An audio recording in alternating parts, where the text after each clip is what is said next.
Welcome back to the 96 Tech Talk Taco Tuesday, the podcast edition. On my left is Logan Tyler, who is back but not exactly better than ever.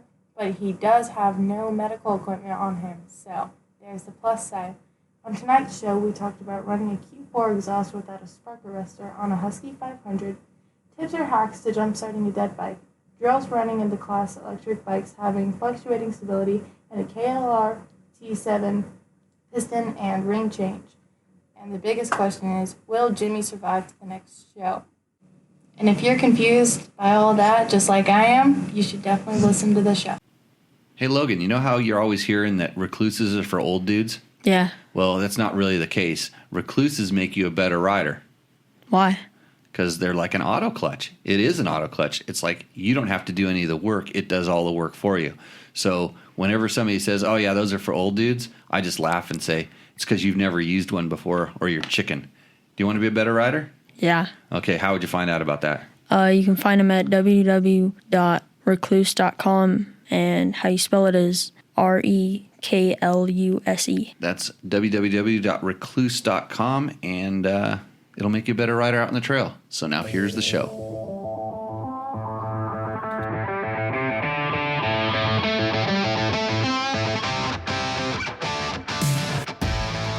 Making an appearance here again on Tech Talk Taco Tuesday. Logan, this is the show where we talk about dirt bikes and dirt bike related products and life experiences.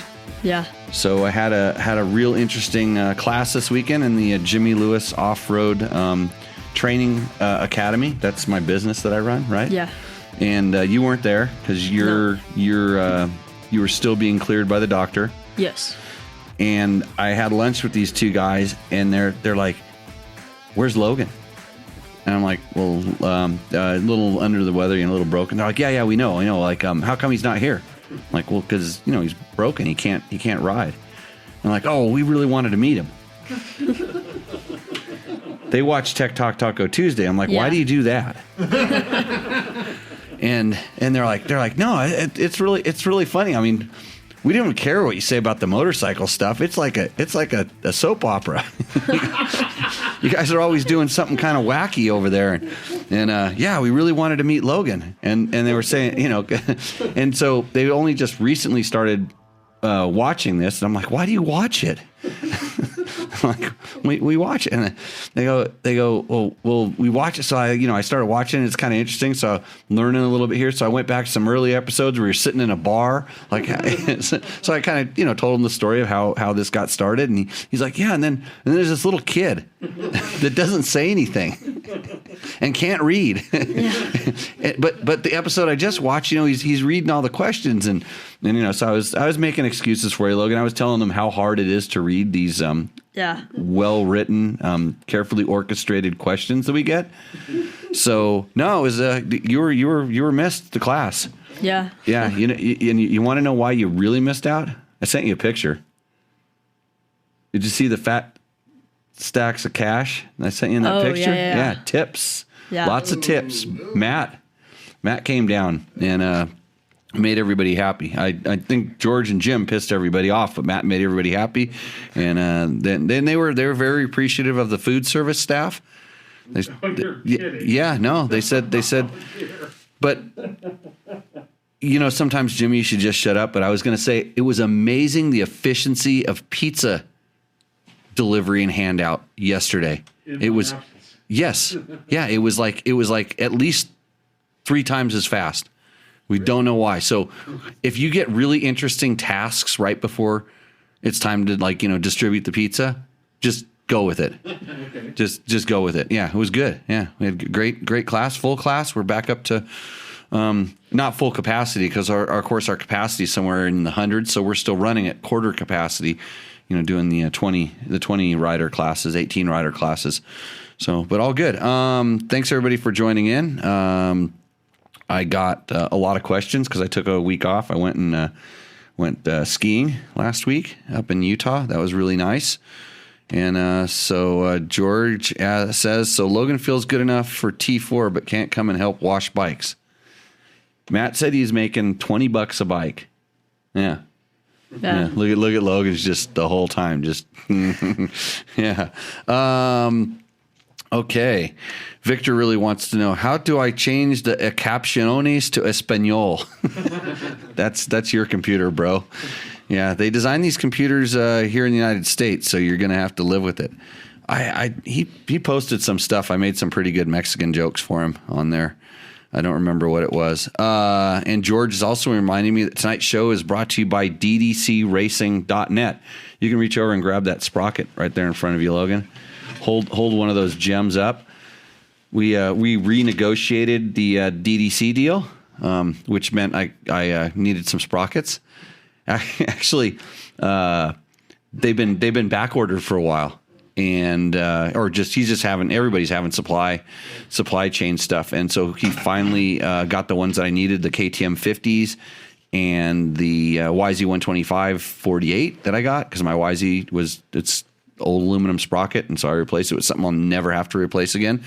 So if you are in need of a really super durable, fairly lightweight, and I say fairly lightweight because it's made out of stainless steel. It's a steel sprocket, but it's way lighter than any other steel sprocket you've ever held up. The DDC ones are the way to go. And one of the best things about Nate at DDC is he really supports like off-road land use stuff. And I've said this, that's how I met him. That's how I got to know him. And I'm really happy that they're here on the show. And George is showing off with his new emoji. He's dropping emoji bombs in our chat room right now. Yep. Yeah, that's, or is it Victor? Oh, Victor's got one too. These guys. Okay, Logan, who else brings us this show? Honda. And their new 2021 Sierra 450R is designed to take you straight from the starting gate to Victory Circle. This awesome open-class motocrosser features all-new chassis, a major engine overhaul, new suspension, and new bodywork. And you can forget about clutch fade, adjustment, or hand fatigue with the new hydraulic clutch system. Lighter than ever, the Sierra 450R explodes out of corners when it's time to increase your lead. So go on down to your local dealer to check out the 2021 Honda Sierra 450R. Go to mx.honda.com to see our full lineup of competition bikes. The Sierra 450R is intended for closed course operation only. Good. That worked out perfect. I was able to run and forgot to get the suds before the show. So I even had to open the box. That's how far it was. So good. Troy Hicks says, drink more tequila. That's how you change your captions to Spanish, evidently, on this show. Oh, yeah. So we're really going to try to get into the motorcycle questions. Why don't we start right off the top there, Logan? Read away. That way I can catch my breath from my wind sprint through my house. Jordan Siegel. No. Picking up the new white KTM 500. You should be getting some residuals for the great review. We can say Husqvarna now. Okay. Yeah, because it's part of the KTM group, and they give us test bikes still. No, that's what he said. He called it a white KTM. Yeah. We can say Husqvarna. Remember we used to say white KTMs? Yeah. Yeah, we're back. Okay. We're good. Have you run the Q4 exhaust on this bike without the spark arrestor? I think I bought the last FMF exhaust available in the country for this bike. Also coming off a YZ 450 and decades of MX experience, I understand the WP Explorer forks are quite basic. Open cartridge, separate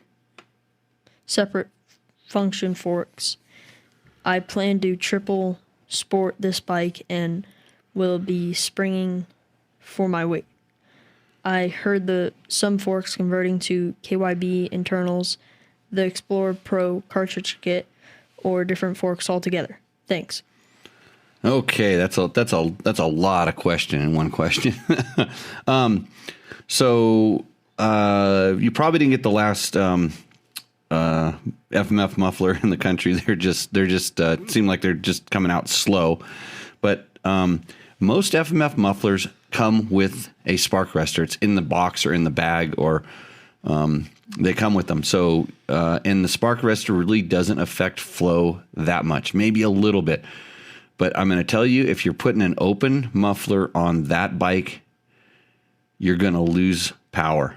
It's going to blow right through the beginning of the power where the torque is really good, and it's going to get some hit, and then it's going to rev very quick through the power band. I'm sure on a dyno it'll actually make more power, but you're not riding a dyno.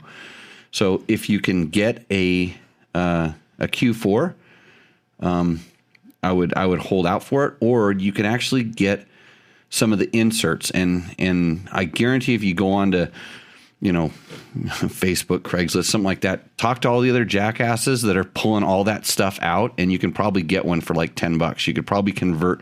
There's more guys that are buying Qs because they couldn't get the muffler that you got, and they're probably pulling all the inserts out and running the big open end because somebody told them it makes more power.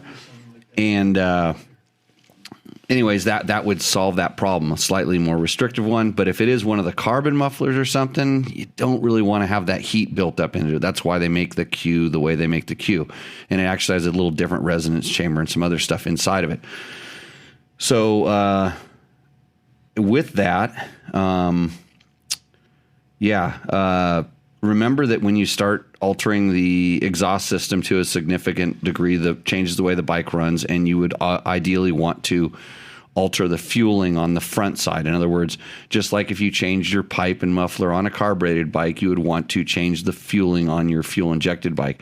And I don't have enough experience. I just got a 20, and I'm actually I had the cam, the bearing on the cam on my 20 KTM 500 lost its heat treat, or its face. The bearing started, not the bearing, but the cam, the bearing surface on the cam started coming apart, and it made sound like there was some loose ball bearing someplace, and it was kind of inconsistent that the way that the noise was being made. So I haven't had a chance to start playing with the 20 to see how it works with the tuners and all the different things, because it is kind of a closed loop system. It does some reading on there, and so I want to see myself how it works with using the stock ECU, and then if it doesn't work that way, then I'll start going to some of the aftermarket ones. Everybody hear that? Did he hacksaw his muffler off? I think it's gone. I think it's louder. Yeah, maybe this is the guy that should be listening to this show right now that wants to cut his muffler off. And I was going to walk out there and offer to do it with my Sawzall, and then I was just going to cut the subframe off and cut some ignition wires on accident. That's where he's sitting, is on the subframe. Yeah, I know. He's a Willy boy. I'd say they're on the back of the seat all the time anyways. They still roam in the streets here in Pahrump. So I wouldn't I'm not super quick to go. I would take the screen out of the very end of the muffler, that perforated thing at the end of the muffler. And stock muffler is pretty good. It makes good power. And the way you can do is just go for a ride sometime. And when you find yourself wanting more power, all you have to do is turn the throttle farther. You don't have to put a different muffler on it. And then when you find yourself at the end of the throttle, the throttle's wide open, and you're kind of, up in the RPM, then you need to start thinking about how to make more power. So hopefully that works for you on the Husky. And then coming off that YZ450, you're going to notice that the bike has less, snap, what we'll call snap or throttle response. And everybody gets confused that means less power. It's just, it doesn't have as much snap at the same place in the throttle. It's more drivable. They work for what you're supposed to be doing, and I don't know what triple sport is. I know what dual sport is. What's triple sport? Supermoto wheels, right? He's gonna turn it into a maybe ice racing bike, hill climber. I don't know. Yeah. So then onto the forks. That KTM. I saw some other posts someplace today where some guy was basically claiming that KTM should warranty the forks, that they're so bad. The setup on them is so bad because even WP knows that they're bad because they sell cartridge kits and factory kit suspension and all this stuff like that. So I'm going to completely disagree with you. I'm actually for the intended purpose for, dual sporting on a 500cc bike, I think that suspension is actually really good. And they, a lot of times everybody goes, oh, they're cheapening it down. They're cheapening it down. They're making the fork so simple. It's open cartridge. It's crap. It's junk. And I'm pretty amazed at how good they get it to work with what they've got inside of it. And so, yeah, for sure there's a cost component. When they find out that they can reduce the number of parts, which makes it less expensive to produce, and lose weight, which is ideal. So they're kind of doing two things that are good. One's really good for them, but they've got to keep a certain level of performance on that bike.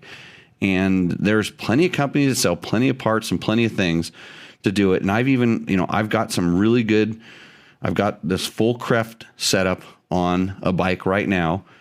And I can't tell you how the forks work just yet because I'm still working on getting the shock to work.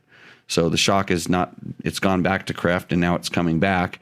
And so I haven't had a chance to really play with and feel the forks because essentially it's a match set because I asked them to do something specific to the forks, which I suspect they did. But right away when I got the shock wasn't even close to where I'd wanted it.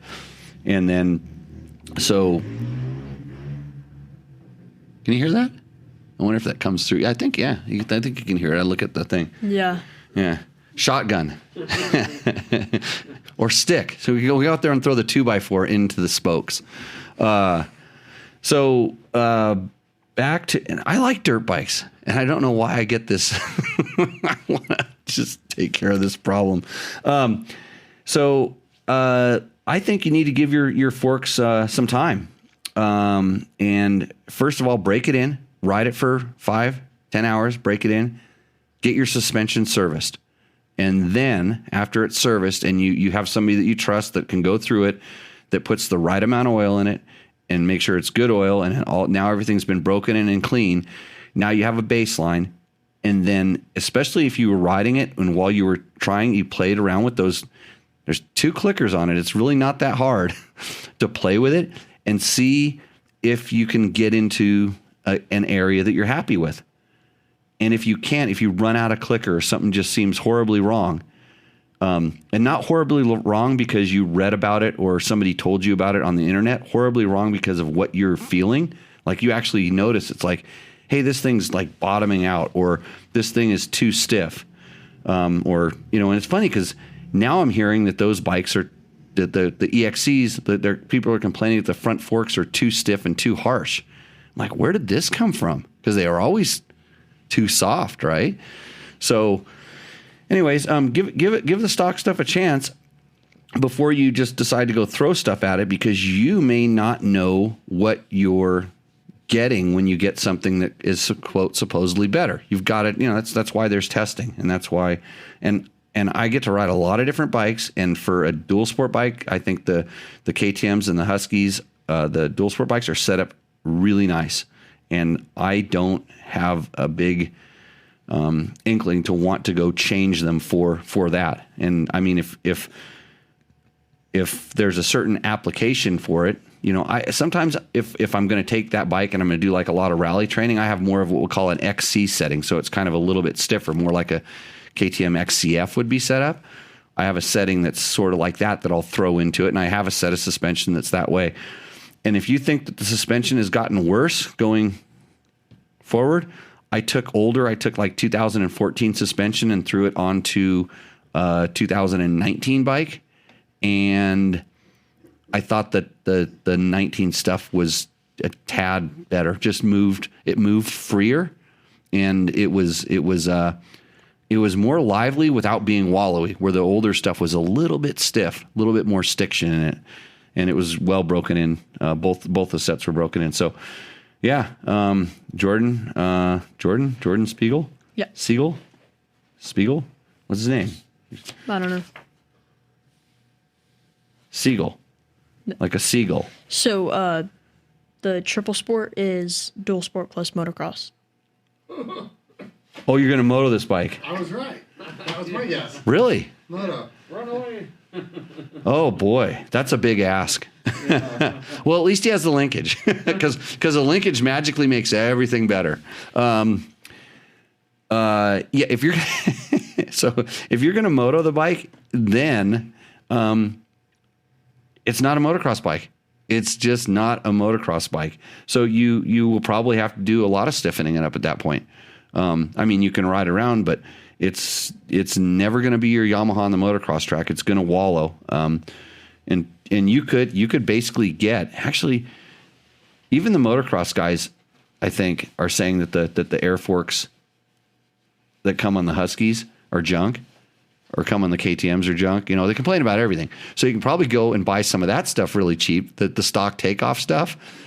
And then you could literally put the motocross shock and the motocross fork on that bike, and then maybe soften it a little bit. But the good thing about the air fork is just let a little air out and it's softer, and then it's good. But then people complain because it's air and not oil and springs. So Triple Sport is motocross. Is that what he replied? Yeah. Awesome. Yeah. So that's what I would do. And the power delivery is not a motocross power delivery. So yeah, you're taking a bike that was designed for one thing and asking it to do another, and that's always kind of difficult when you want to multitask. It's just like me saying I want to go single track trail riding on my adventure bike. I can do it. It's not the right tool for the job. So okay, what's next? Scott Sindel. I bought a new, well-reviewed torque wrench, and I set it to 20 Newton meters, or Nm, to torque the triple clamps. But it seems way tighter than I would do by hand. So tight that I feel like the bolts are on the verge on stripping. I noticed the socket have a fair amount of play between the wrench and socket. Is that causing the torque setting to be enormously too tight? It shouldn't. I mean, the socket being a little bit loose shouldn't affect the torque, because once you load it, you're loading it. It's not like you're springing into it or something. 20 Newton meters on a triple clamp is a little bit heavy. 17. No matter where. I mean, 17 would be on the high side, and I don't even run them up to 17. So I don't. Some torque wrenches only work in one direction, and I've seen a couple different designs where torque wrenches only the head actually turns, so you can actually torque in a loosening direction and torque in a tightening direction, but it's not like a normal ratchet where you flip. It doesn't go both ways. It clicks, in other words, in one way. So I would check the torque wrench on something that's like a known factor before I started cranking on my bike. Find some bolt that's really tight on it, and then work your way up. Start at 8 and then turn it to 10 and click. Go 12, click, and work your way up to make sure that the torque wrench is working. And Bob's trying to raise his hand. Yes, Bob? A certified torque wrench only works one direction. Oh, a certified torque wrench only works one direction. Yeah, so I have seen people use their torque wrench in the wrong direction where it does not click, and trust that, that it was like, oh, it doesn't click. And then they're putting double, triple the torque into something, thinking that that's it. So maybe your wrist is actually a pretty good torque wrench and it's telling you the right thing, and maybe check your torque wrench. That's what I would do for sure. But I don't think the loose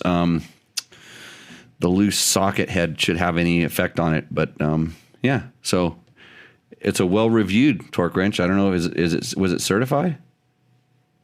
Scott's is well reviewed. Yeah. Doesn't mean it's certified, so who knows what it is. I have a couple different torque wrenches, and I kind of check them against each other, sometimes, just to, it's a way to self-certify them. And then so they all kind of need to work the same. Next. Emily Muslino. KTM 300 versus 250 for District 37 racing, desert racing. What's your weapon of choice between the two? Keep in mind the displacement rules. I love this show. Keep it up, and good work. Cheers. She must have watched the show you were in charge of. Yeah. 250 versus 300. So in a racing application, I'm, like desert racing or something where it's like not extreme enduro, but that's the only time of racing I've done any time in the last year. But anything aside from extreme enduro, I don't think that the 300 has that many advantages, because the 250, well, it kind of depends on how you ride a little bit. I mean, if you like to torque the bike, even when you're racing, like once you start saying racing to me, I just expect you're wide open, you're pinning it, you're riding in the upper RPMs all the time. And a 250 doesn't give up that much to the 300 in those conditions. Like if I were to go to the motocross track, just the characteristics of the 250 tend to kind of suit me better, if that's anything. Not to say that I can't get lazy and the 300 is nicer, but when you start saying racing, I don't think there's a whole lot of disadvantages to the 250, and I'm not 100% sure what the class breakdowns are. What was the name? District 37. No, her name, his name? Emily. Emily. Is it Emily? I think so. Okay. How do you spell it? 2 E's. E-E. Oh, no. E-M-I-L-E-E. Emily. That sounds Emily. I didn't know that there was displacement classes in the girls. So. I didn't either. Yeah. So, yeah, I mean, I think like in the vet, isn't there a 250, a lightweight vet and a heavyweight vet or something? So there's different classes, but on that bike, you could always just change the stickers. Yeah. I mean, they look the same on the outside, right? So, yeah, that's my take on it. I think if I was desert racing, if I could say, I mean, for me, if I wanted to stay down the 250 class, I'd have no problem getting a 250 and staying down the 250 class. But they're both going to do the job. It's just, I always said, even back in the day, back when they were carbureted, back when they first started making, when they had all these different sizes, 380s and stuff, the bigger the displacement of the two-stroke, the less it kind of revved, and so if you like revving something, like revving a 300 was kind of pointless. And we used to spend a lot of time trying to get a 300 that had all that torque, and then really working on getting them to rev without losing the torque. So there we go. Mike Smith, could you use the reverse polarity plug to jumpstart a dead YZ250FX with my FX 350 via both bike battery tender pigtails? No Kickstarters. I've got a father-son team jumpstart this method by unbolting the pigtail on the battery and reversing it at the battery. I thought this little plug would be stupid easy way. Stupid easy way. Yeah, so he sent a picture of a plug I think he'd kind of rigged it together where, how you have the battery tender plugs, the chargers or something like that would go in there. And so he made this plug so he could hook his two battery tender cables together to jumpstart, I guess, his kid's bike on the YZ250FX, where I guess he was having battery problems. So, like, how you have a battery tender that trickle charges your right. And there's a plug that hangs off there. Right. So imagine having those on both of your bikes. And then he made this jumper that he could connect both bikes. So if one bike were to go dead, I mean, yeah, if you're always going to be riding with your buddy and you expect one of the batteries will work and the other one is going to go dead or something, that would be ideal. Jim, our helper Jim here, he actually, instead of a battery tender, he made a plug that hooks up directly, the plug that they give you with the jump starters, the battery packs, because he also asks about, I say just carry a jump starter pack and then it'll work on anything. And but you might have to take the seat off to get to it or whatever you have to do to get the battery, but you shouldn't be having battery problems. I mean, they do happen. But if you're expecting battery problems all the time, maybe better preventative maintenance would help. But so Jim actually took the thing that you plug into your jumper, he actually made that so it hooks up to his battery, and so if he ever needed to, he could just plug it in and jump start it that way. So, yeah, that's a good idea, I guess. But I would those jump start packs are so convenient, and you're a hero if you have one on the trail ride when your buddy's battery goes dead, and then you can charge your phone and all the other stuff. So, yeah.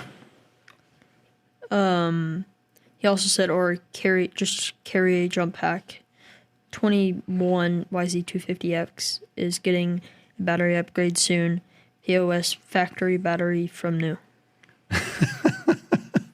He's saying the Yamaha battery isn't all that good, and I've heard people complain about them.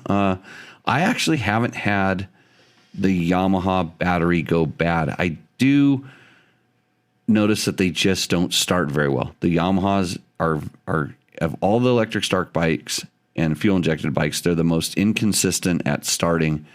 It's almost like they don't spin, maybe just don't spin fast enough. And so I thought it was the battery for sure. And I actually changed the battery out to another battery and actually tried one with more cranking amps, and it didn't seem to do much, didn't change anything. So, yeah, until I start having problems with the battery, I can't comment on that, but I'm pretty sure that I have heard people that agree with you. Chris Smith, have you ridden the AJPs? So Chris Smith asks this because the picture I put on the Facebook promoting the show was me on an AJP.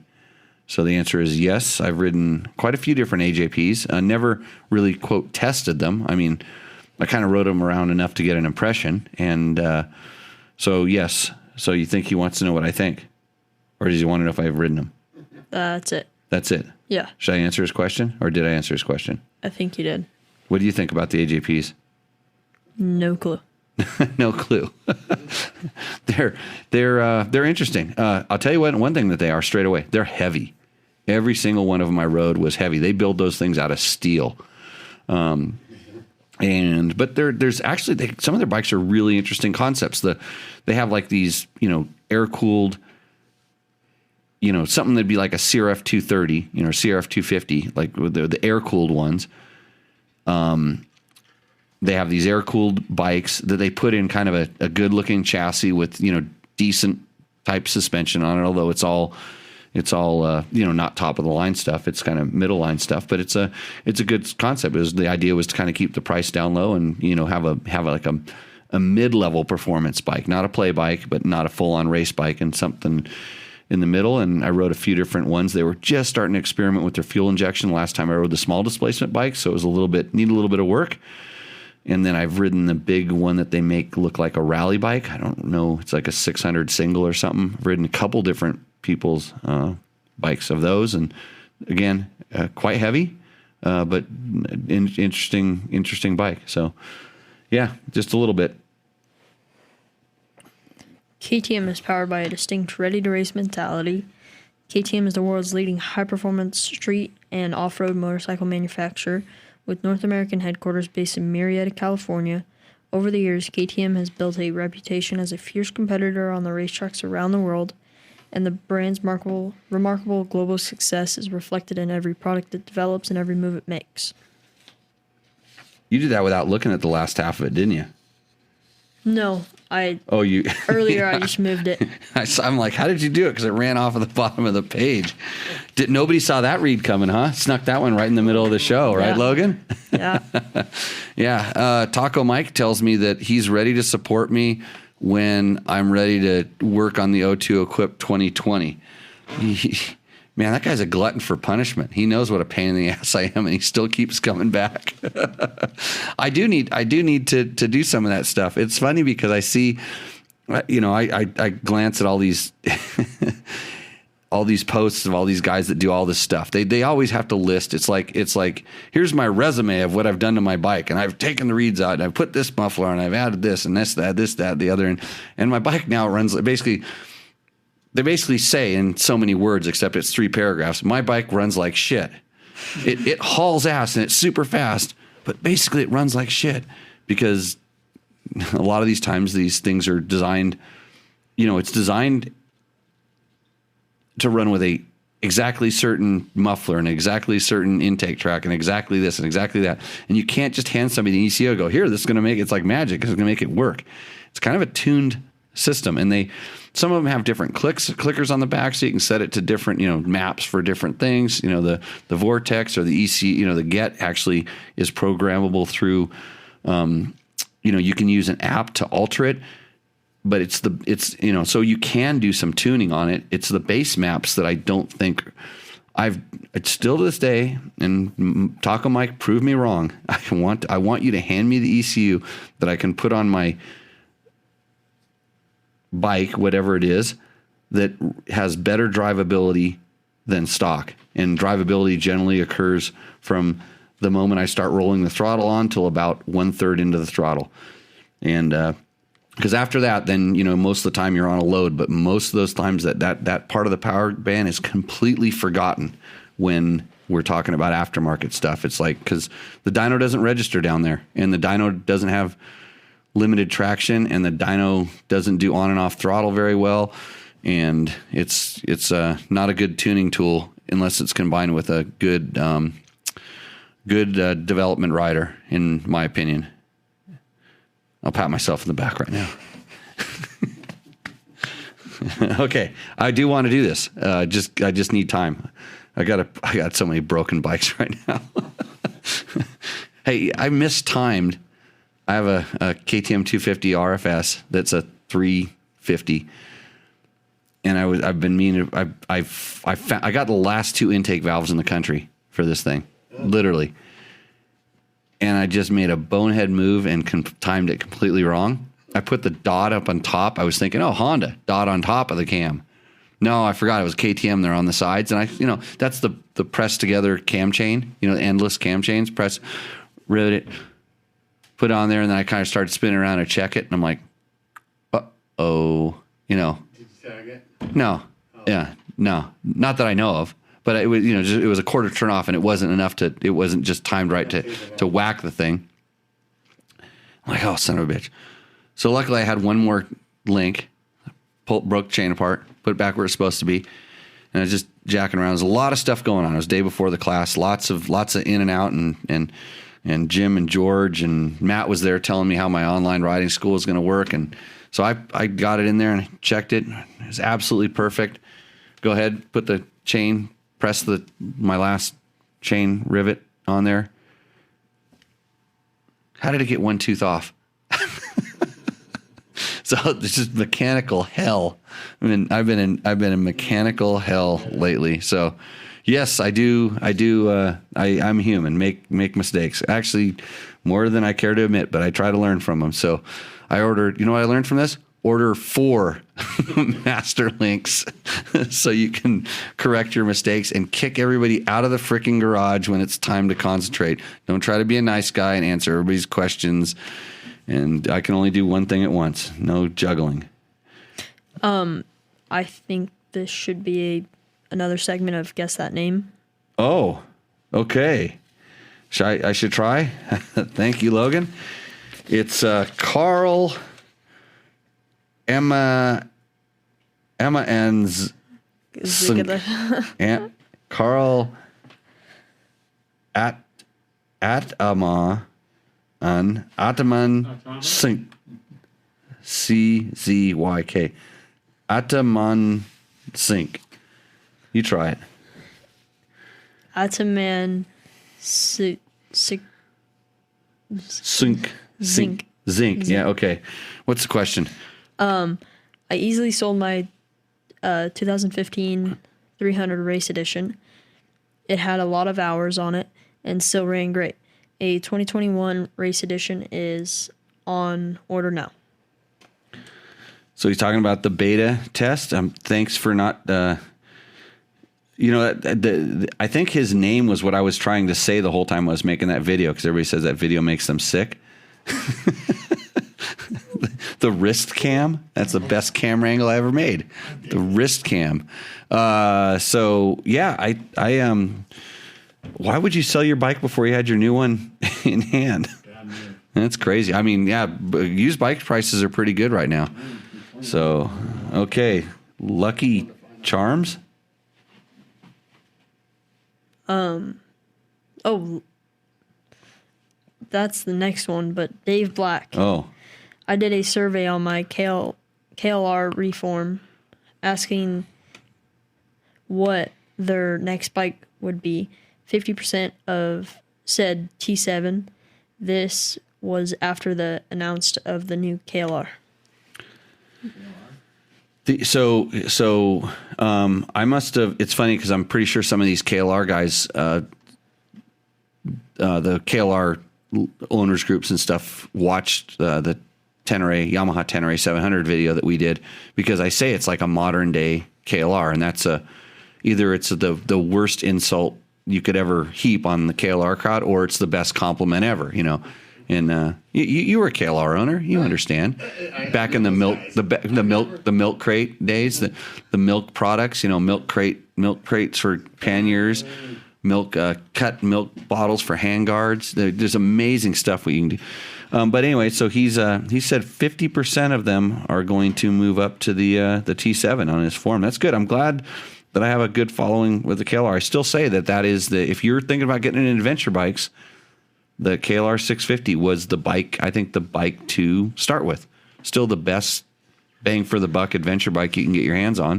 You can still get them used. They're probably twice as much now. But right now for $2,000. You saw one for $2,000? $2,000 on Craig's right now. Oh. In Vegas.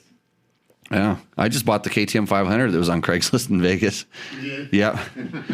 Yep. It's a smoker. Let's see. But I know how those things last forever, so I needed another one. So yeah, Dave, thanks for doing that. Thanks for doing that survey. I'm glad that you agree with me, because if you didn't, I'd tell you why you were wrong. Lucky Charms says, love the video. Do you still have the Tenere 700?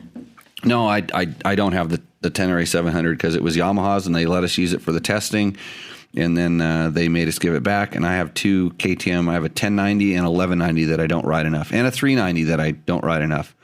And so I didn't need a Tenere 700 just yet. Sea Green.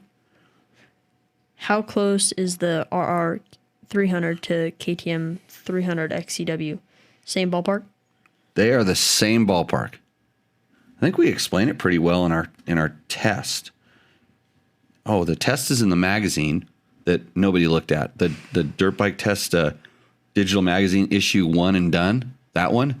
There's a really good test of that bike on there, and it explains it pretty good. But I'll go ahead and do it now because nobody likes to read. That was obvious.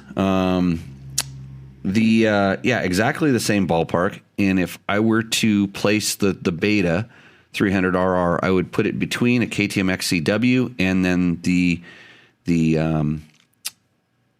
XC, the 300 XC. So it's a little bit stiffer, a little bit more aggressive than the XCW when it kind of comes to suspension feel, but not as aggressive as an XCF. So it's still not to the point where I would really want to take a Beta 300RR onto the motocross track. I mean, you could, and it would do better in an XCW, but it's not. That doesn't have that little extra stiffness that like the XC has. Motor wise, I think the Beta makes more power, pretty much everywhere. It feels like it, and I'm pretty sure it does make more power everywhere. It's just not as smooth at the same RPM. It seems like the KTMs will actually go down a little bit lower in the RPM, of course, because they're fuel injected. And but for a carbureted bike, the Beta is amazing. You probably, if you didn't know, you wouldn't know that it's either one. you just that's what perfect jetting is like. That was a good bike. So yeah, same ballpark. It's just red. Jesse. It's like a gas. Yeah. See, that's KTM started feeling the heat from Beta, so they bought gas, and they go, we'll have a red one too. Jesse G. Leaning towards Beta, as it seems like KTM is cheaping out of a lot of little things on their bikes, like weak plastics. I have a 2013 KTM 350 XCF, and it, to me, was built when KTM was really out to impress. Now they have huge followings, so they slowly start cheapening out on small details. Do you think he has a degree in business management or something? And that's what they taught him or something? Where at least he's leaning towards the beta, because beta is getting kind of popular, so that you might want to get one quick, 'cause pretty soon they're going to start, cheapening out on the plastics and stuff like that. You get a beta, you're going to notice that maybe that KTM plastic is actually pretty good. It kind of depends. It's funny because certain pieces in the beta are actually pretty good, and other ones, they have weak spots. The plastic, and where's he coming up with that on the plastic on the KTM? I haven't noticed that. I've noticed they've gone to a little bit more, I would call it like automotive piece integration, like the fit on some of the stuff kind of integrates together and fits tighter, and it fastens not where we're used to. They have these, pretty interesting, ways of fastening, and they've goofed up some stuff like the double seat bolt on some of the bikes now they have that big one long seat bolt that goes through. I mean, like if you wanted something where beta is awesome, you push a button and the seat comes off. Now that's like, why can't KTM do that? So there's things like that. I want to say that KTM is teeter-tottering on where they're making the bike so light. They're so focused on weight. They're making the bike so light that there is, and my good friend Ray Conway says this, he says, there's just less motorcycle there. When all of a sudden you've dropped 15 pounds compared to your competitor, like where did it all go? Like where is it? And I haven't personally seen this turn up in a durability sense. So I've seen, parts fail here and there, but not in any level that it's okay. They're cheapening up their bikes. Oh, except for the forks. I mean, come on. Everybody knows that the forks they just put them on there as a decoration because they expect you to buy another one. You had to be listening to the beginning of the show. So, or if you made it this far in the show, you know what we're talking about. But no, I think they're just if you're talking about a KTM or a Honda or a Yamaha or a Beta these days, in my opinion, you're talking about some of the best built bikes that are out there. And I don't think you're gonna get any better one or the other. Each one of them will have their own little things that are, they're unique problems. But you can always buy used old. You can buy old KTMs. I am not for any particular reason except I can afford them. So, okay. Darth Biker, Baja is pronounced Baja Ha. No silent letters. Now I have to ask you about this, Logan. Did you read the end of that sentence before you read the first of the sentence, so you know how to pronounce it in the beginning? No, I read the whole thing. The whole thing, straight through. So you said it. You said it. You said it right. Baja. Baja. Yeah. Baja. Yeah.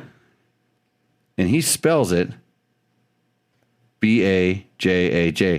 Well, because he's talking about my KTM 390 video where I can't pronounce it. Well, I still can't pronounce it. Bajas. I can't remember. Baja. Like Baja, but with the spiritual leader of the Rastafarian community, Baja. Is that how we do it? Sure. Got it. You just said it right. Baja. Yeah. Okay, now I know. I have to place it someplace in my disorganized head. It's like got it. Baja. Now I know. Bajaj? Yeah, there you go. Bajaj. Baja. I don't care what it is. I'll slaughter Darth Biker. May the force of my mispronunciations be with you.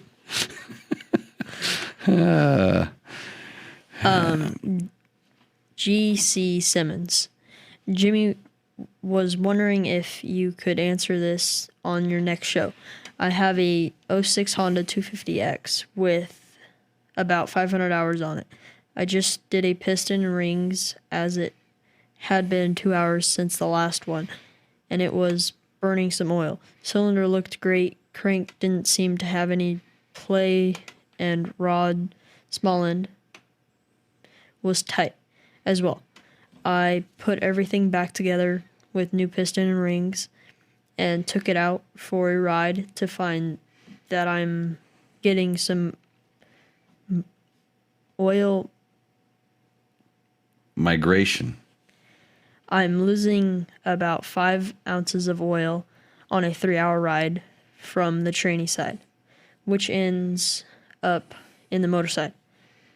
I use the same oil on both sides, not wanting to take it all apart again since I just put it back together. Is this a major problem I need to worry about, or can I just run it for a while as long as I'm not losing major oil? Thanks so much, Jimmy. Love the show. Well, thanks for loving the show. I actually glanced over and I saw how long that question was, and I thought, I bet you I can run and grab another beer. That's what I thought. And then I go, well, all the questions are the same, so I'll just come back and just tell them to turn the throttle farther. And then I realized that a couple sentences, this guy actually has a real problem. Good job on getting how many hours? 600 hours? 500. 500 hours on a Honda 250X. Okay. If you read the internet, those motors are good for 22 hours and then they blow up. Right? No. That's what you in the old days. That's they were known for some substandard valve material or cylinder head. I don't know. Is it the cylinder head or the valve that was soft? Something was soft. Yeah, the 250X. Oh yeah, they had those cheap titanium valves. Yeah, it's titanium valves that just they would just wear out. It was just they were sanding themselves down, kind of like KTM RFSs do, but at 50 times faster. So good job on getting that thing out. So what he did is he did a full rebuild, and now he is getting oil to pass from the transmission into the motor, and he wonders if it is that big of a deal. So 5 ounces on a 3-hour ride. So I'm thinking of how many shot glasses that is right now. That's how I do this math.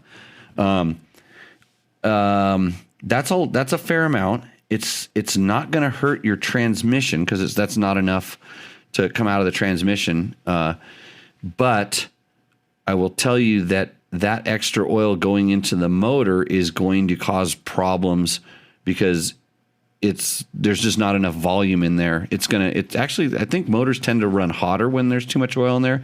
They build up pressure because the crank is splashing into oil that it's trying to evacuate, and it can actually cause big problems. I'm kind of surprised it's not going the other direction.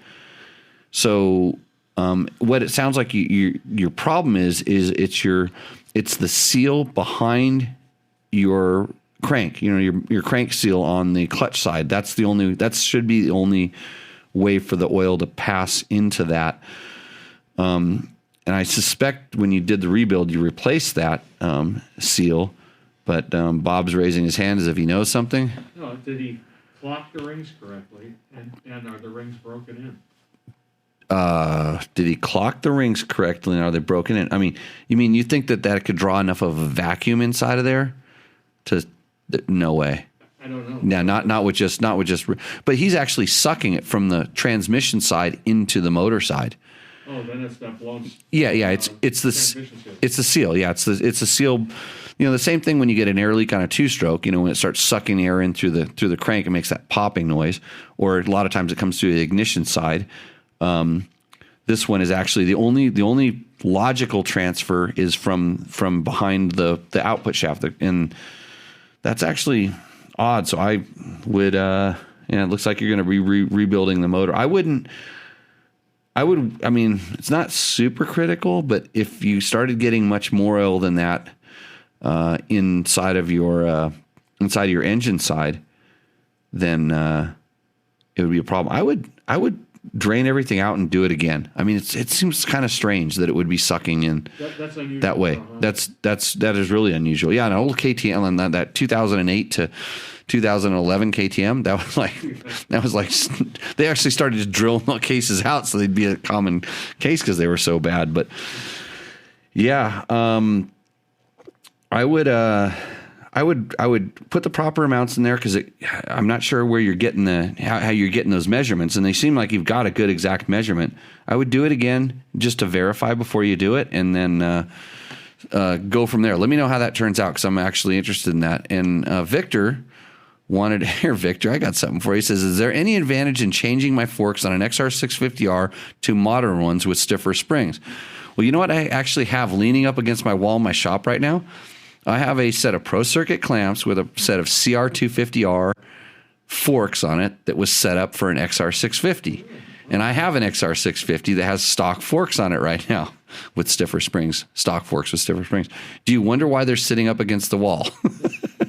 But if you're interested in it, maybe we can work a deal because you've given me some pretty cool furniture, so I can give you some really cool furniture too, because that's what those forks are right now. Man, they're bitchin' clamps. It's like Works Pro Circuit looking clamps and stuff. So nice stuff. They might have fallen off of a truck someplace. A friend of mine didn't. Because of how well they worked, probably. They're like, "Here, Jimmy, take these."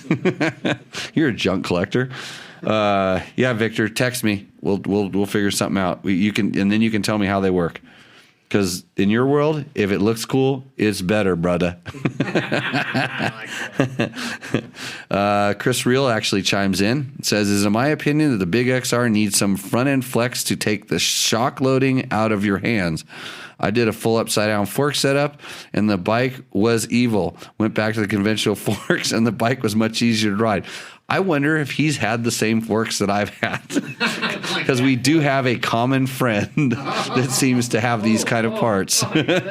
Yeah, I'm keeping the guilty people at bay. Next question, Logan. Johnny Campbell says crank seal is in backwards or the spring popped. There we go. Man, that's why it's great to have people that know what they're talking about. Does JCR off-road tuning? They have a JCR Speed Shop. They can probably build that motor into something sweet. Or, well, it depends on where he's at. Maybe he's near where Eric, how do you say his last name? Eric Citron. What's Eric's last name? Johnny's the old mechanic.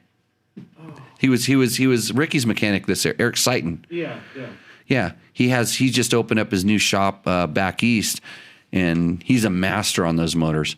In fact, Ned's CRF 250X that's still out here, it may have 500 hours on it, was built for a Dirt Rider 24-hour back in the day. Johnny's through JCR Speed Shop. Johnny prepped this bike for our comparison, and that thing is tight. So yeah, seals in backwards, or that's good news, good info. Okay. This could be one to get. Yeah, okay. Johnny Campbell was. We texted him. There's no way he's listening to this show. We texted him. We went to the expert.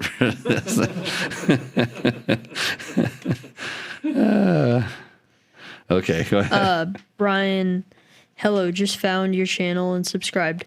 Thanks for a very thorough review.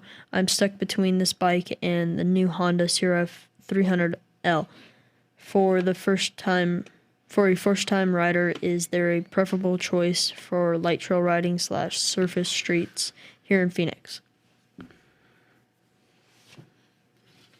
I was reading another question. I have to do a quick. I'm sorry that you subscribed. I should send an apology to everybody that subscribes to my channel, because I don't really want to do what everybody else is doing on the YouTubes. Thank them. So he's talking about the KTM 390. I don't remember which video it was coming from. He was talking about the KTM 390 or the Honda CRF 300L. And what is the CRF 300L? That's the rally, that's the adventure. Yeah, that's right. Because they have a normal one and CRF 300L rally. So less fairing. Once you say like trails, and I have to be careful when somebody says trail riding. For some people, trail riding is just kind of moseying down dirt roads and gravel roads and stuff. And for that, you can have the fairings and stuff like that's no problem. Once you go into like we call single track trails, I don't like fairings. I don't like, things that are big and bulky and stuff. So the standard 300L would probably be a better choice just because it's a little bit smaller. It's a little bit more like a dirt bike when you start talking about trail riding. But I promise you that the KTM 390 will beat it on power, just because it is a little bit bigger. It's the 390 and stuff, but it kind of depends on how much power you really need at that point. But light trail riding. It's the minute you say trail riding, I always go with smaller. It's just that's just the default answer. Go with the smaller, more lighter, more agile vehicle, no matter what it is. So, Brian, hope that helps you out. Love the podcast and appreciate all you do to get good information to us. Well, that's Brian too. Hey, thanks. Oh, okay. Yeah. Hey, I got to tell you a little bit about some climb gear. I am a big fan of climb gear. I've been wearing it since day one, really, on the motorcycle side of things. And if you're not familiar with them, they come from a snowmobile background. And you're not really supposed to call them snowmobiles, right? It's like I still do that. Yeah. So that's where those guys came from. And especially if you're looking for gear that is like really weather tolerant, if you want some gear that's gonna protect you from the elements, this is where Climb Gear shines. And a lot of the stuff that they make, you don't actually see it on me because it's underlayers. And right now we are kind of in this transition time where it's cold in the morning and it gets warm during the day. And if you're doing these all day rides, it's real important to have something that you can wear underneath that'll keep you warm, but you don't sweat yourself out and it moisture wicks. And so they have these aggressor underlayers and stuff, and hopefully they're in stock because everything these days seems to be out of stock everywhere. But if you're looking to keep yourself warm and go for a good, comfortable ride, I highly suggest you check out climb.com and see what they have. Plus the new Dakar gear looks sweet and works as good as it ever has. So there you go. Next question. In your class, you talk about and have drills to help us hopefully be better on our brakes. Does the brand or rotors/pads matter much? Or, as I suspect, is the limiting factor mainly traction from the tires and rider skill? Is this still true with lots of repetitive braking? Is fade ever an issue like on street vehicles? Are some brands better in their ability to clear mud and play powder from them? Clear mud. I'm trying to, or apply a powder, dust. Let me answer that question before we go to next question. So, brakes are super important. Basically, brakes determine how fast you can go because they let you slow down. Is the brand of pads and rotors? It is very important. And most of the bikes come with pretty high quality stuff these days, for sure. But if you're looking for something more, and this is where it's difficult because each I've tested all the different brands and stuff.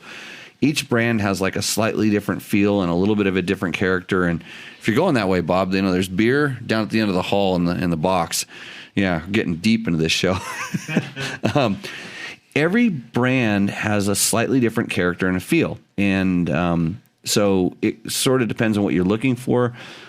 But it is all dependent on the tire you're using. If you're using a junk tire, doesn't matter how good your brakes are because the tire is going to limit how effective everything is. So, start with what's touching the ground, of course, making sure your tire is good. And hey, I'll actually do a little plug here. Kenda tires are, in my opinion, some of the best when it comes to control on the brakes.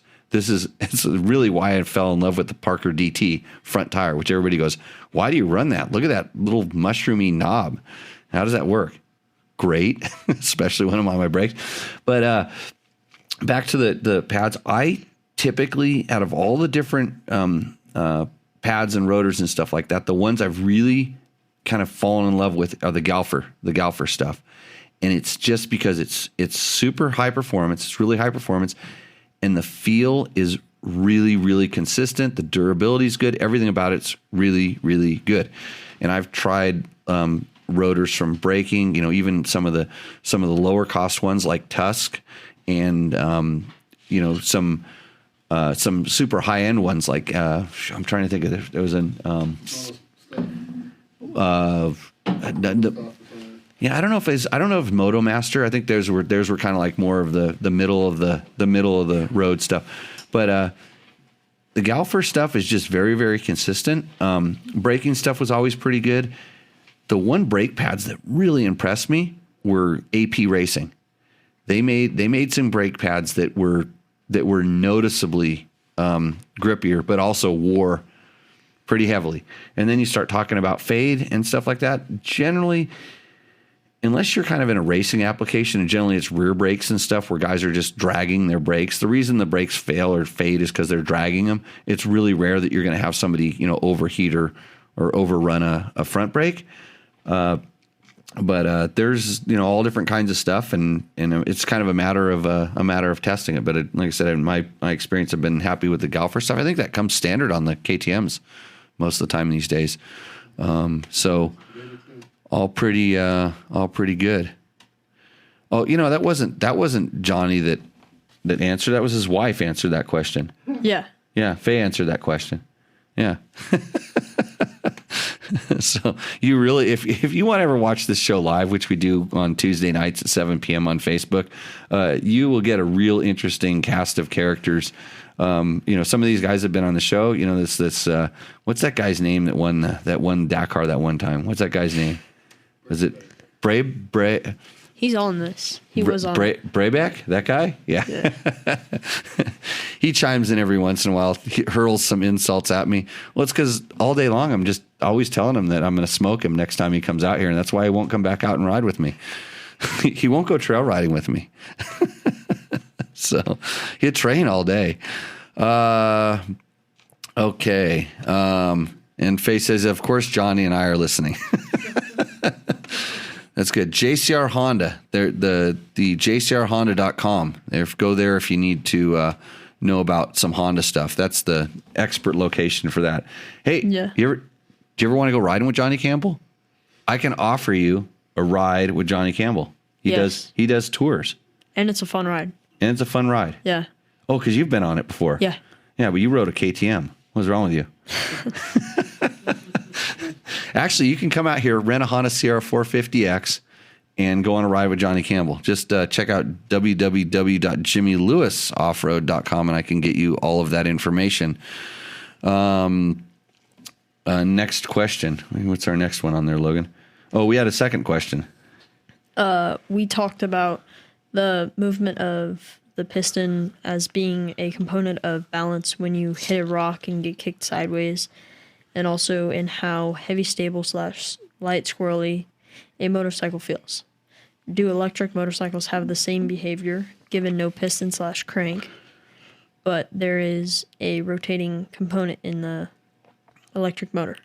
Yes. Okay, so it's not necessarily the piston going up and down. It's all of the things spinning. The spinning mass, the piston has some inertial, but I think it's more of the things that have weight to them that are spinning that add stability. Anytime you spin something up, it wants to continue spinning, and it doesn't want to twist or turn. So that's where you're feeling this.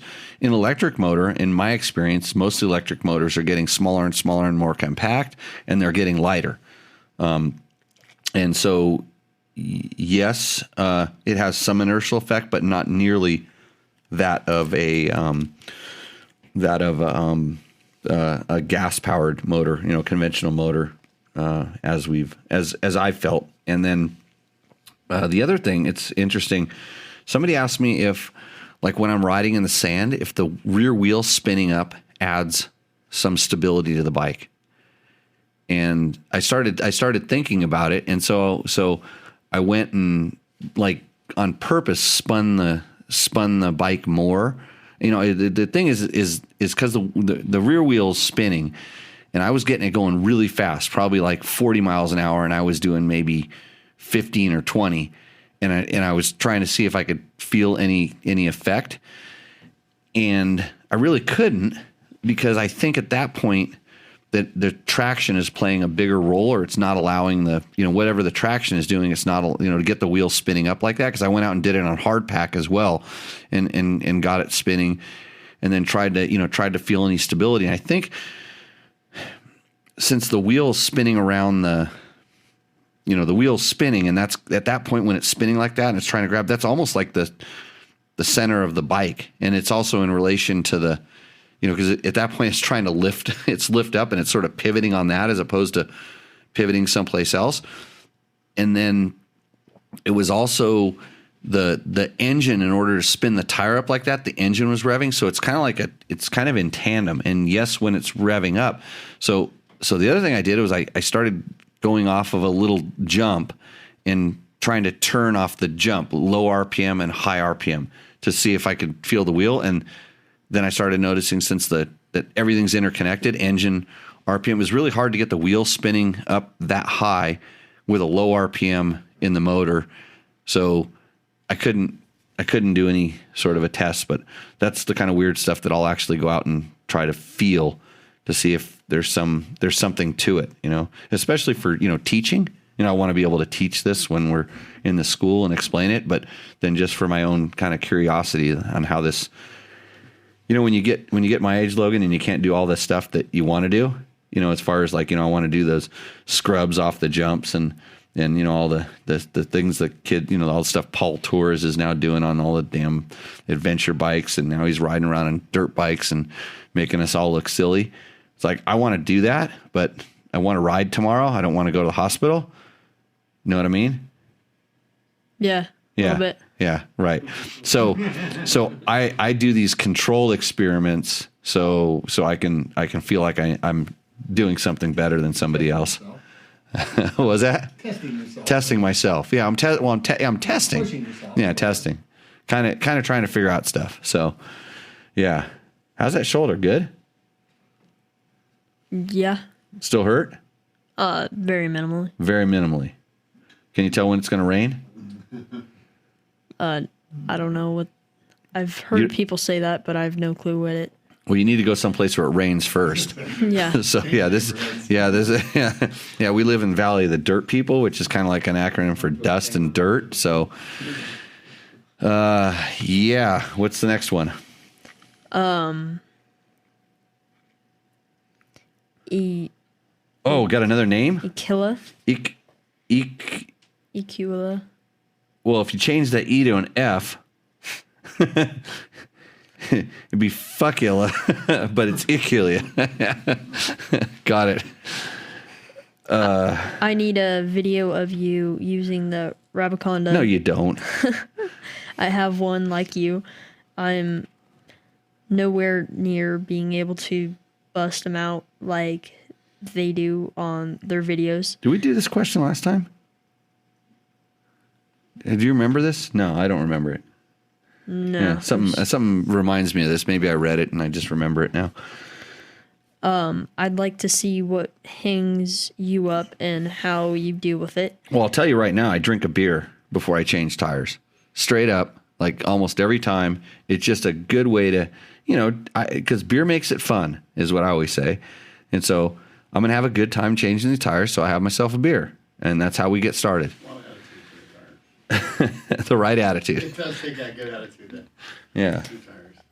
Went with a gummy on my rear with the moose, and it won't be long before I have to wrestle with that thing again. Not really happy with the fatty on the front either, so I'll probably be changing them both. Going to be going through some beer Well, he's on already, that day. See, he already had, that wasn't even a useful comment that I just made. He's already going to do that. Yeah, I'll get a video out, but I got to learn how to use it better. It's just like anything. It takes practice. That is a tool that requires a certain amount of finesse, and there's a certain, it's just like changing a tire in general. There's certain angles that you want to use the Rabiconda at. There's certain places where you fold the tire irons down, and to me, I'm still in the learning phase of it, and it definitely made stuffing, rally-sized moose into tires easier because for some reason I was able to keep the tire from popping off the rim because the big mooses really want to have them. It's really hard to keep the moose on the rim. So when I get good at it, I'll do a video. Or maybe I should do a video now, not publish it, and then show you what I looked like and then how I improved. That'd probably be the way to do it right, because I'm not afraid to show you wrong, but I don't want to advertise it. Yeah. Okay, I saw Victor says, which climb jacket do you recommend for long adventure rides? My wife is complaining that the Army surplus parka is not cutting it. Man, they have I run like the Latitude. There's the Latitude jacket, and there's another one called I can't remember. The reason I'm confused is because I'm actually testing some prototype thing that's new, that's kind of along those lines, but different. It's really good. It's more like kind of a shell. It's meant to wear with like some protection stuff underneath it, and so I'm all confused on which ones are which. But it's like the Latitude, or I guess on their scale it'd be the one less. But I do not wear the Dakar jacket. But definitely, George, not the Badlands Pro. That's even out of my price league and stuff. I mean, that's a really nice jacket, but I prefer something a little more simple. And I wish I remembered the name of the other ones that I run. So good, yeah. Your wife will love it when you give her whatever hand me down that you're going to replace yours with. Yeah. Okay. Chad Johnson. Hi, Jimmy. Keep up with the great info. Heal up fast, Logan. It's great to hear Johnny, Ricky, and Andrew race / Dakar stories on your show. There's a Husaberg 570 for sale here in Got it. I beat you to it. Yeah, I didn't. You didn't expect it, right? It's been a little light on the Husaberg talk lately. Yeah. Weird. The ad reads as if you wrote it, telling how great and how much horsepower it has. You know, I'm actually I've been going to Husaberg's Anonymous, Logan. I admitted I had the problem, and so you saw that it was sitting out. Jimmy actually over there, when your dad rolled up, he goes, "Oh, I see you had the Berg out," and I'm like, "Well, yeah." I answered it kind of subtly. I didn't really. Well, so I'll tell you what happened. Well, so I usually ride it in a school, and since I've been having to ride these piddly little KTM 500s and 350s lately. I really lust after the Husaberg. I want to ride it. So I actually pulled it out and put it on the apron, and I filled it up with gas, and I just let it sit, and I walked by it, and I didn't ride it. So I think I'm getting, I'm doing okay. I mean, I did start it a couple times. Like, when that thing starts, it just the noise that comes out of it. It's like, you know how like Yamahas, like people know how Yamahas sound. They make that throaty noise that comes out from underneath the seat. Like that's nothing compared to what this Husaberg sounds like. So if you think your Yamaha is fast, like you should ride a Husaberg. They're good. Yeah. Gyroscopic effect. Okay. What are we? Doug Burrow. So, which one would you choose? More east through like GNCC, racing. Thanks for your opinion. You know, it'd be really good if Doug actually told us what he was referring to between which would I choose. I think. Oh man, is that an email? I think it looks like it was an email. Oh, I know what he did. He put the two bikes in the subject line. Okay. And so he used, and Bob, you do this too. You think the subject line on the email is like part of the stuff that I'm going to read. You corrected me on that, and I quit doing that. Okay. Well, I'm just trying to bring you into the modern age, and that's like Logan corrects me when he takes his phone and points it at something, and he can read another language. Yeah. Yeah, it's like we're all learning. It's a big learning curve around here. So I think he was asking about. Oh man, I feel bad, Doug, but it's because of your incompetence with the current means of communication. It's like you probably should have hit me up on Grindr. I think that's where I'm at. I'm registered right now, and then in the app and shot a couple pictures and sent them over to me of what we're talking about, and then we talk it up. So which one would I choose? I can't remember. I think it was YZ250FX versus something, and you're gonna have to email me back. I blew it. Not on Grindr.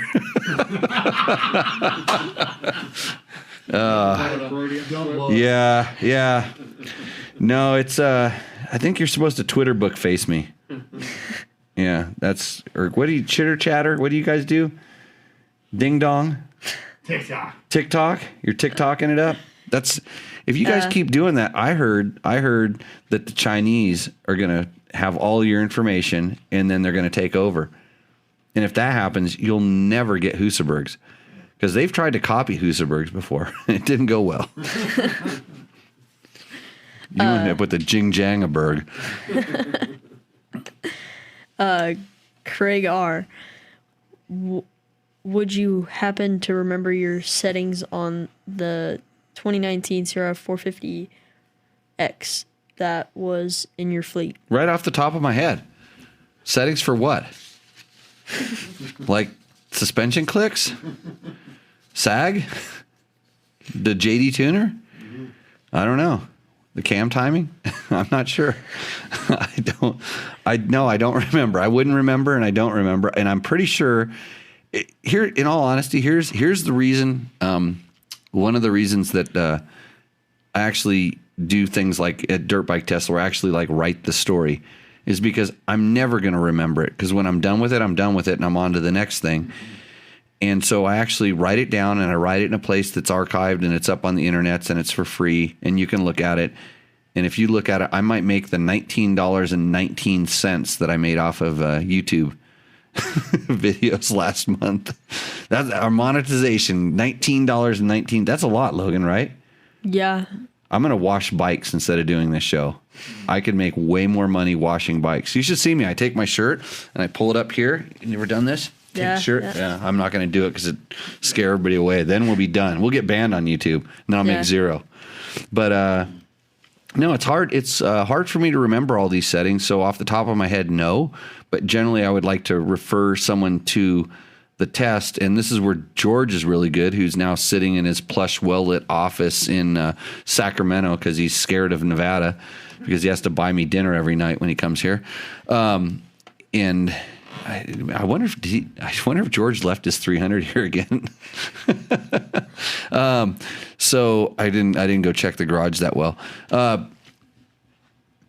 But I actually write it down there, and then George puts the link up, and you can find it if you're on the chat room on the Facebook thing. So you can go back and watch these videos sometimes on Facebook, and I think the chat, the sidebar is still there. And if you need to pick up some of this extra information, but search dirtbiketest.com. There's a lot of stuff up there, and generally when we do test a product or do some sort of a long-term bike in a video format, you think about it, it's really hard to give out a setting. I mean, because you think about it, it's like you just want to go to the setting, and you'd have to you can't just scroll through the video and hope you magically land the scroll bar on the spot when I talk about that. But in an article, you can scroll down and find things. And this is why you kids need to quit watching all these videos and still remember how to read, because it may come in.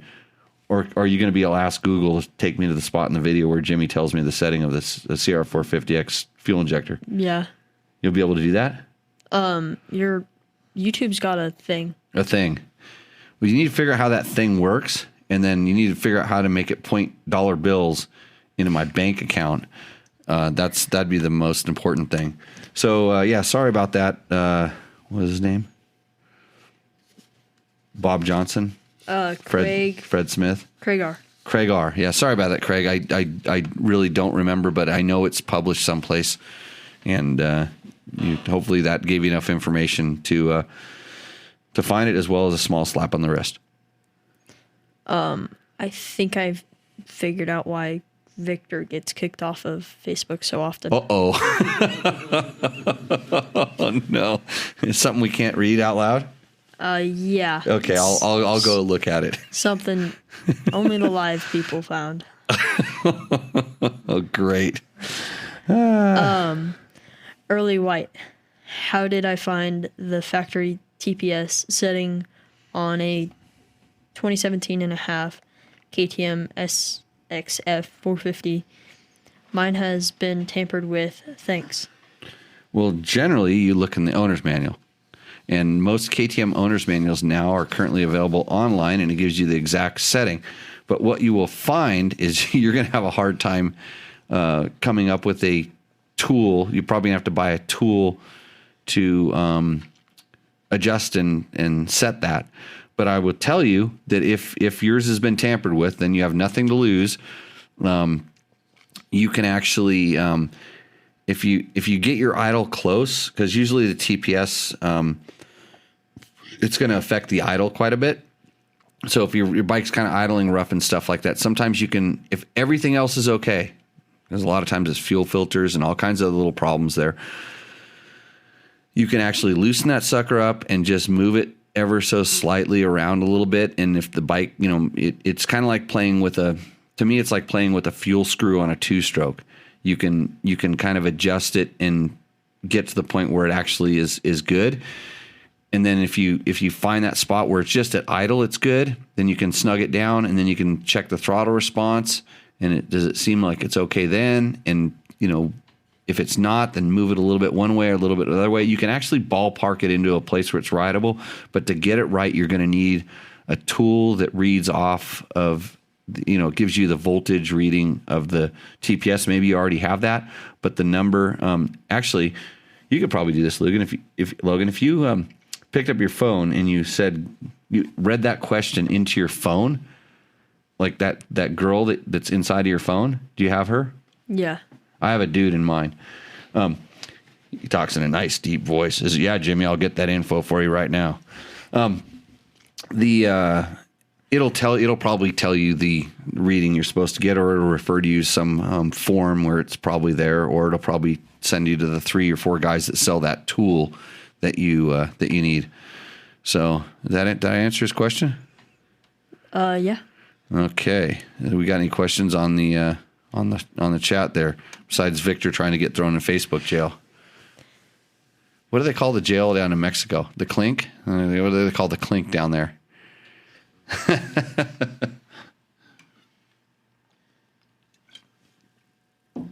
Got a question yet? Not yet? No. This is good podcasting. Yeah. It's all quiet. Like you can hear the computer running. This is when we need the Willy Boy to be going up and down the street. Yeah. Let's see. Oh. I see some comments. Something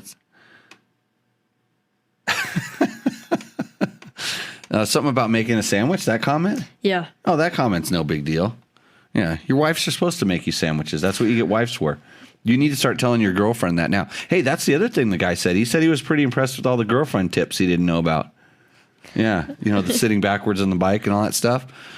Logan's dating tips. Okay, Tony Hicks, the easiest way to change a tire, grab the wrong end of the tire iron in the presence of Jimmy, and he will grab the tire irons and push you aside. Yeah, that's a well-known trick. So, okay, El Bote. Yeah, see, I can speak a Spanish. Victor helped me with that one before he get thrown in the El Bote. Okay, everybody, I think we're kind of wrapping this sucker up. You have any questions, Logan?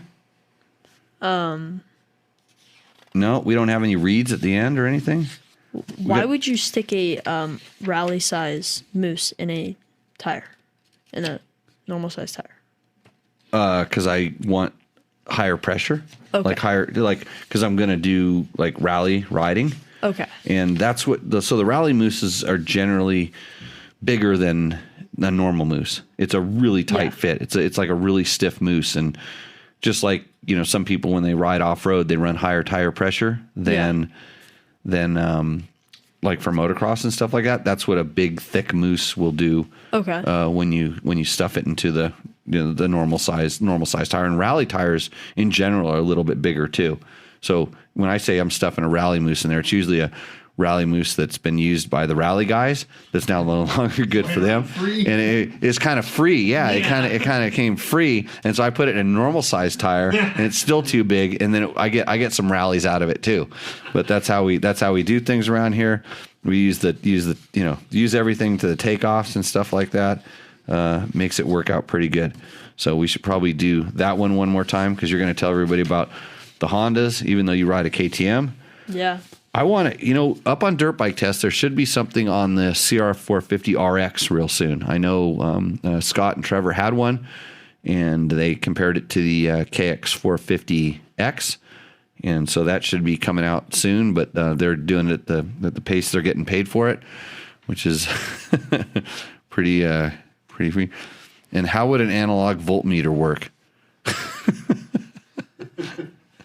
Analog voltmeter.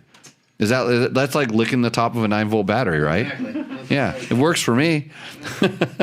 That's about as accurate as adjusting the TPS like I just told you to. It's like, is that 9-volt battery good? You put it on your tongue, you go yep or no, and that's how if I'm. So the joke on that last question was, you're going to need a special tool, and I don't know the number of the setting, so but you can.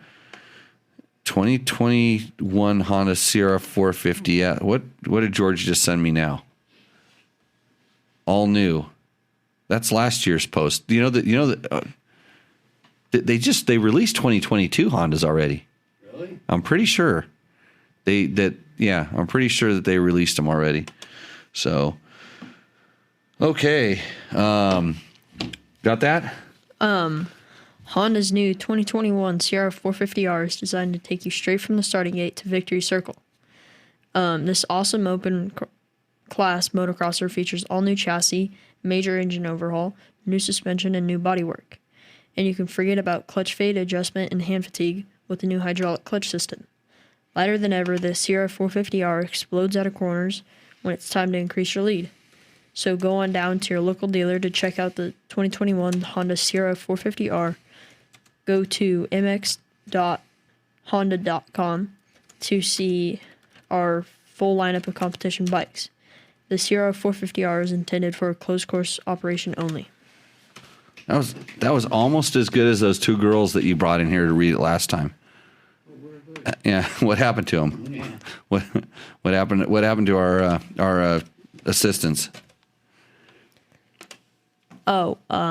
They're helping one of their neighbors. That sounds nice, Yeah. but not as good as like being here to support Tech Talk Taco Tuesday. Yeah. Got to get it. They got to do some better scheduling. Just tell them every Tuesday, and then Wednesday afternoon it's Tech Talk time. Are they coming in to help edit tomorrow? Yeah. They are. Yeah. Oh, okay. You guys going to record the pre-reads and all that stuff? Sure. And you guys are starting your own podcast pretty soon. All of the girls that showed up last week want to.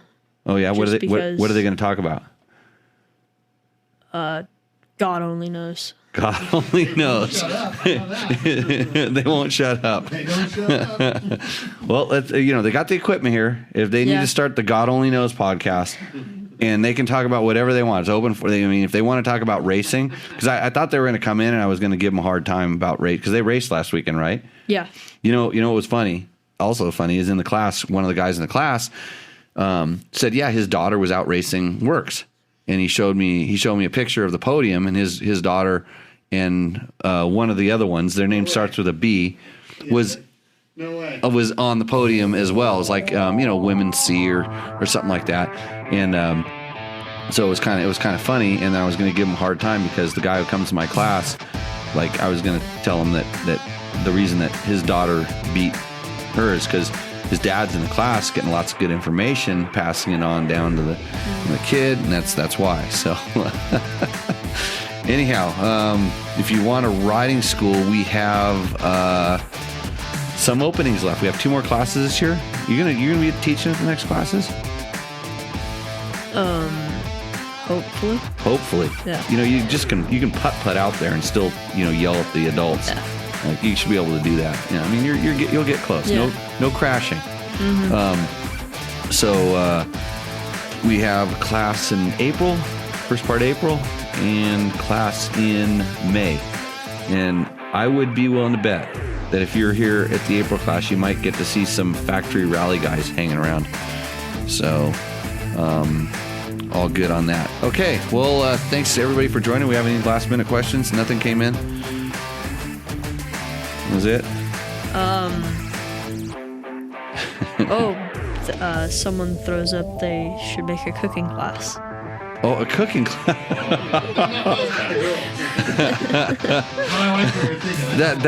That was the same guy that said his wife is there to make him sandwiches. Right? Well, that's good. Glad Heather isn't watching, but that's because she's in the kitchen making me dinner. So, and with that, guys, we will hopefully see you out in the trail if I don't get murdered in the kitchen. Cheers. So that exciting episode of Tech Talk Taco Tuesday was brought to you by Recluse. Recluse is a maker of incredible auto clutches and a whole lot more in the clutch department. They make street bike clutches. They make dirt bike clutches. They have clutches for your adventure bike.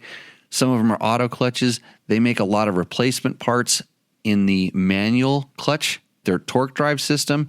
There's little parts like slave units. There's protection parts. There's a left-hand rear brake, all kinds of stuff for your clutch and transmission, even oil. So if you need to know a little bit more about Recluse, you can always check them out at www.recluse.com. That's spelled REKLUSE, proudly designed and manufactured in Idaho. Remember to support all of the sponsors that support this show, and we will see you in the next episode.